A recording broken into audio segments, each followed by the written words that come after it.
Mirzapur, Uttar Pradesh. Miss Priyanka Niranjan IAS, District Magistrate Gonda, the then District Magistrate Mirzapur, and Shri Vishal Kumar IAS, Chief Development Officer Mirzapur, is receiving the honor on stage. मैं राष्ट्रपति जी के द्वारा आपको कोई बड़ा achievement मिला है, कैसा था अचीवमेंट, किस संदर्भ में था, किस चीज को लेकर दिया गया? देखिए, मिर्जापुर जनपद में मेरे कार्यकाल के दौरान जो 1.5 वर्षों में किए गए कार्यों को लेकर मिर्जापुर जनपद को 2 पुरस्कार मिले हैं, जिसमें 6th नेशनल वाटर अवार्ड में फर्स्ट प्राइज नॉर्थ जोन में मिला है और जल संचय जन भागीदारी 1.0 जो प्रथम बार ये कार्यक्रम शुरू हुआ है, इसमें भी नॉर्थ जोन में मिर्जापुर को बेस्ट डिस्ट्रिक्ट का अवार्ड मिला है। और मिर्जापुर में जल संचयन को लेकर पूरी हमारी विकास विभाग की टीम, हमारे मुख्य विकास अधिकारी, हमारे सभी खंड विकास अधिकारियों ने बहुत ही मेहनत से और पूरा कार्य किया था। इसमें 2 नदियों का पुनरुद्धार था, लोहंदी और खजूरी नदी।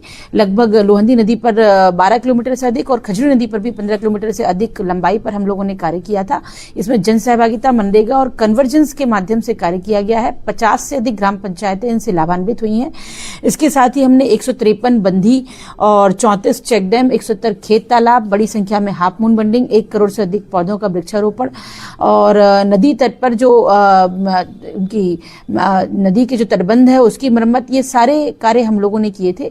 और जिससे कि जल संरक्षण की दिशा में जो मिर्जापुर का एक बड़ा सूखा प्रभावित क्षेत्र था और जो डार्क जोन के क्षेत्र थे, उनके जल स्तर में सुधार हुआ है और लगभग आधा मीटर से 2.25 मीटर तक के सुधार विभिन्न क्षेत्रों में हुए हैं।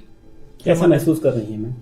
निश्चित रूप से माननीय राष्ट्रपति महोदया से किसी भी तरह का पुरस्कार प्राप्त करना बहुत ही गर्व का विषय है और इसके लिए मैं सभी की बहुत आभारी हूँ। अपनी टीम को इसके लिए मैं पूरी तरह जिम्मेवार, और उनका योगदान जो है वो सबसे महत्वपूर्ण है क्योंकि यह एक टीम वर्क है और हमारी पूरी टीम ने बहुत अच्छे से कार्य किया था, जिसको लेकर ये जनपद को पुरस्कार दिया गया है। सर, गोंडा में भी कई नदियां हैं मैम, जैसे टेढ़ी नदी है, मनवर नदी है, क्या उसके भी पुनरुद्धार के लिए कोई कार्यक्रम है? कुछ चलेगा? हाँ, गोंडा में भी जल संरक्षण के कार्यों को लेकर, चूंकि तराई का क्षेत्र है तो यहाँ वाटर लॉगिंग की समस्या है क्योंकि जो वाटर बॉडीज है उसमें सिल्टिंग हो गई है, तो उसको लेकर कार्य योजना बनाई जा रही है। और चूंकि अभी मानसून सीजन था तो जैसे ही जल स्तर में विभिन्न वाटर बॉडीज की कमी आती है, उनका रेवेन्यू टीम के द्वारा पहले पैमाइश कराकर चिन्हांकन किया जाएगा। जैसे कि मिर्जापुर जनपद में भी जो वाटर बॉडीज थे उनकी मैपिंग, उनका चिन्हांकन, तालाबों नहरों की इंटरलिंकिंग, इन सब पर हमने कार्य किया है। उसी प्रकार से यहाँ टेढ़ी नदी को इस प्रोजेक्ट के लिए अभी हम लोगों ने चुना है और वो किन ग्रामों से होकर जाती है उसका चिन्हांकन के लिए टीमें भी गठित की हैं और चिन्हांकन होने के पश्चात उनका सिंचाई विभाग और ग्राम्य विकास विभाग के सहयोग से आवश्यक प्राक्कलन तैयार कर जन सहभागिता और विभिन्न कन्वर्जेंस के माध्यम से कार्य किया जाएगा।